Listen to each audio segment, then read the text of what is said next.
this is the name of this conference here is something that's pretty special to me, and kind of rightly so. We named a business after it. So this started years ago, and it was a frustration. It was kind of pent up anger. I'd been frustrated with where I was going, and we'd sit in this garage, and I studied sustainability and architecture at UMKC. We lived out on this farm, and so after studying sustainability, I was trying to live it. Because what good is talking about it if you don't have action to follow up with this? So we're out here on this farm. We've got this 4,000 square foot garden. We have 100 varieties of tomatoes, and we're pouring our life into this garden, plus having full-time jobs. And it's me and my brother, and then my friend at the time, now my business partner. His name's Bill. We'd be out on this farm, and we'd sit in the garage, and we'd be asking these questions, and kind of like all good things that start in a garage. But the part of this that's the most important is the questions. And if there's one thing that, if you zone out for the rest of the talk, honor those questions that are inside of you guys.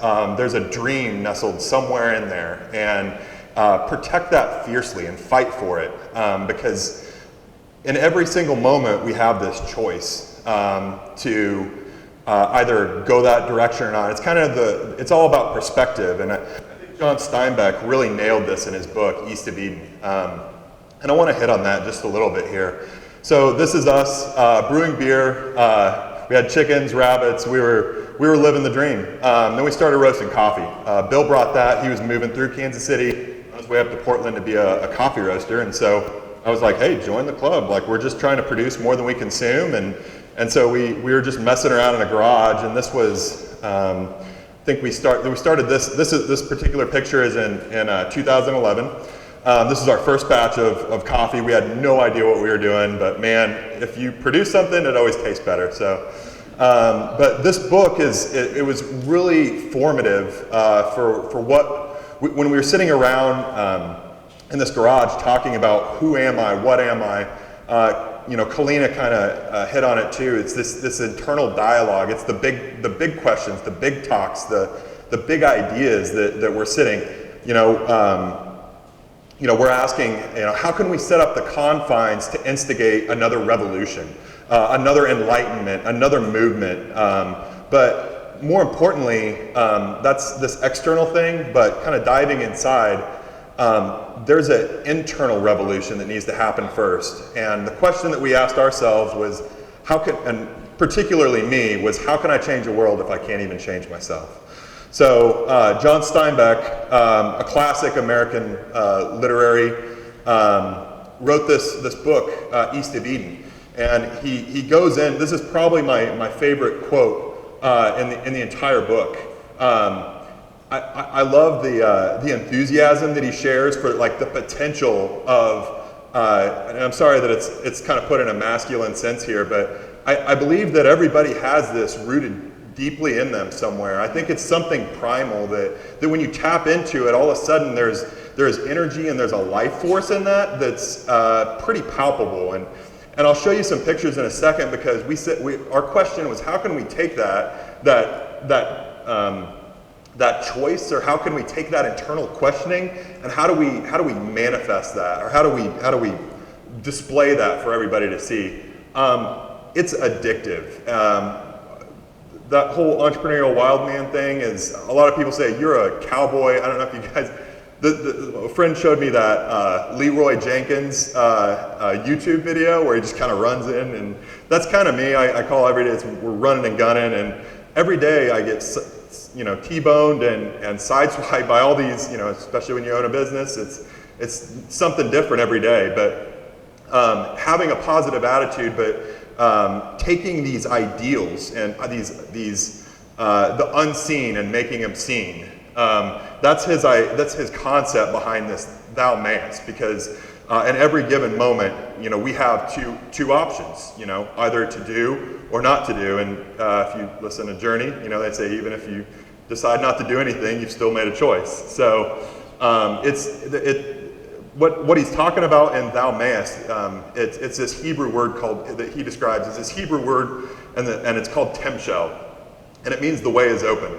And this can be really intimidating for people because it's basically a choose your own adventure. You've got thousands of options at any given point, and you can choose here, and it's incredibly philosophical. It's really heavy. We're trying to lighten that up just a little bit. We have anyway, well, I'll show you here in a second. We say take fun seriously, this is our motto, because although this responsibility, it can be daunting and it can look intimidating. It's like I said before, this is something incredibly invigorating once you kind of tap into this. So with kind of tapping into that, this all happened for me personally. I went out into this wilderness hike. Was roasting coffee. I just took out this really nice coffee. I'm up there in the mountains, and I started looking inside myself. It's an incredible process to really look and to dive deep down inside yourself. My theory or my questioning with this is like, I wonder if once we kind of find whatever that dream is, and we're kind of, you can say protect it fiercely, or you can say honor that stream of consciousness, that inclination that you have. I've got this crazy idea. We're sitting here in the garage, we have all of our friends around, we're tasting these great coffees, and we're saying, I wonder if we can get paid to do this. And that is the craziest question we could have possibly asked. So we started importing these beans all over the world. We're bringing them into this garage in Kansas, and we're roasting, and we're trying to distribute, and we're trying to live out this dream.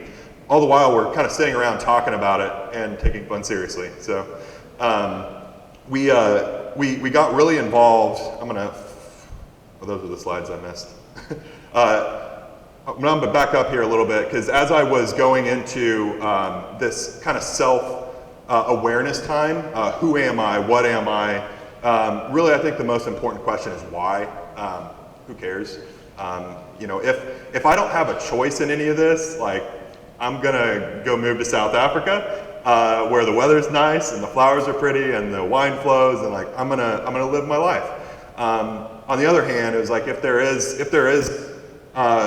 some sort of semblance of purpose in this, or if I can make a difference, I want to at least. I think what our frame of reference we looked at from our deathbed, and we said, looking back on my life, I wonder if I'll ever ask, was that the best I could do? So that's kind of our premise for everything. So we really got into this, and we presented at this thing in Kansas City. It's called 1 Million Cups.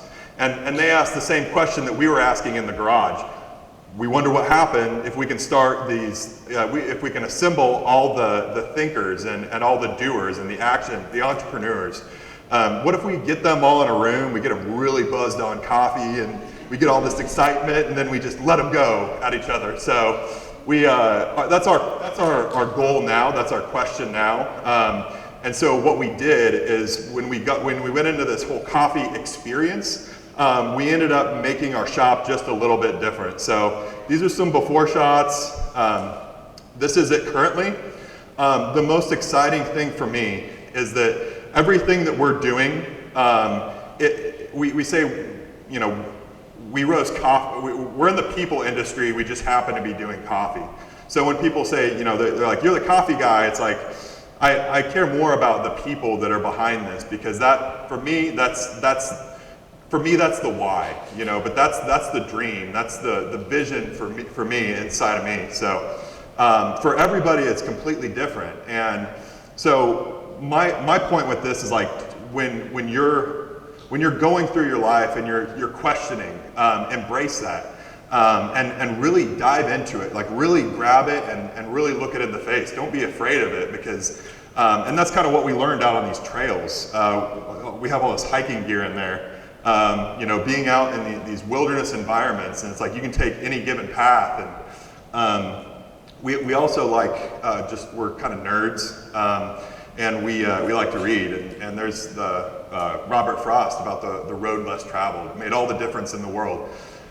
So whether it's Plato, who says examine thyself, whether it's Buddha, whether it's Gandhi, whether it's King, whether it's Jesus, I mean, I'm looking at all these timeless figures throughout history, and they're all giving us these meditative cues to look inside of ourselves, to honor the stream of consciousness, to honor there's something inside of there that is drawing us. And I think for what we're doing with coffee, it's just, we call it's a conduit. So you kind of go back to Steinbeck, it's a conduit, thou mayest is just a conduit to make an idea. You know, I've got this stupid idea. Perfect, like, does it work? So my challenge to everybody is there is no, it's not a bad idea until you've tried it. You know, a lot of times they say, you know, with these entrepreneurial endeavors, you know, you'll try 5 and maybe you'll get one, but even the odds are stacked against you. But it's like, what we looked at is we said, what do we have to lose? We have everything to gain, and let's give it a go. You know, we're young and dumb once, and let's give it a try. So what we've done is we have a little bit of a different kind of this is not a normal coffee shop. When you come in here, there are talks going on, there's deals happening. We started a year ago, and if you'd walk in, you'd be like, how long have you guys been in here? Because it'll be standing room only in our cafe at like 10 a.m. We're also open till 12 a.m. We have a full liquor license, and so beer plays an important part of this as well. After all, we did that in the garage, so we kind of continue doing that here at the shop. And when people say, let's go grab a cup of coffee, or let's go grab a beer, let's go grab you know, some dinner, or let's go talk, you know, whether that's on a date or whether I was watching 2 dates happen and a breakup in the same time the other night. I was like, yeah, I guess, you know. But it's just a conduit. It's a means for relationships. So that's what we've tried to set up here in the shop, is to where it's a little more of a comfortable atmosphere. We love seeing these entrepreneurs. They just get jazzed, and we've kind of set the fences, you know, and we kind of are giving them a wink here, just saying, hey, we've given you your stimulant, we've given you your cozy, comfy atmosphere, and we've kind of given you everything you've ever wanted. Here, go get them, and let's see what happens. So what we're finding in this space, this whole neighborhood that we moved into, it's the Crossroads Art District. We moved into the east side, and this was the other day for the Royals game. It was unbelievable. It's one of those things where when you walk in, it's like, it's just created, what it's done is it's taken these ideals, these dreams, and it's kind of given them a physical reality.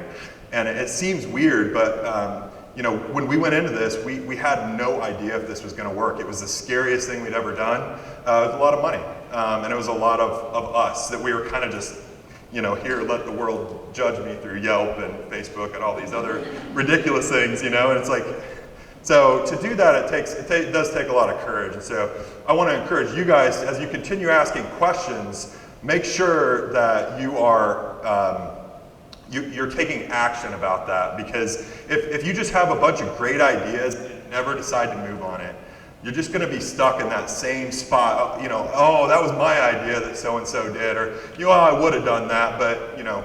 And that's what I think John Steinbeck, he's referencing. He's like, there's a million excuses.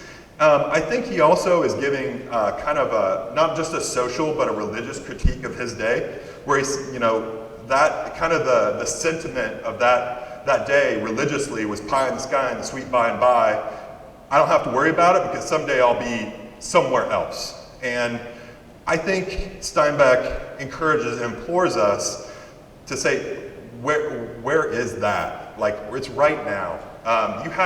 You have this opportunity placed in front of you, this gift of freedom and of choice, you know, to be able to live this amazing life, to live this amazing dream. And if you don't do anything with it, it's your choice. But, you know, when this thou mayest, and it gives people the permission. And that's what we love about this shop, is people come in, they don't know what to do with us. They're like, are you a coffee shop? Are you a coffee roaster? Are you a bar? Are you an event space? Are you a concert venue? What are you? And we say, thou mayest, because what do you want us to be? And where can we meet you? Because it's about your experience and your relationships that we're bringing you together for. So as you guys continue to go about your school years and your lives, And you'll forget this, but what I want you to remember is like there's that seed inside of you, and don't forget to cultivate that and really go inside and go internal. That revolution that could happen, it's happening with us right now, and it's based around this entire idea. But it started inside, and it started as this inclination. It started as this desire just to want to be alive and to be a part of the world and to have a strong interaction. So to choose the road less traveled and to make sure that we are being responsible with all of our choices and our decisions. It's the best thing that's ever happened to me. And I hope that you guys will find that for yourself. And that's the thing, is this is an incredibly unique journey that each one of us are on. So live it to the max, live it to the full, kick some ass, take some names, and change the world. So thank you guys.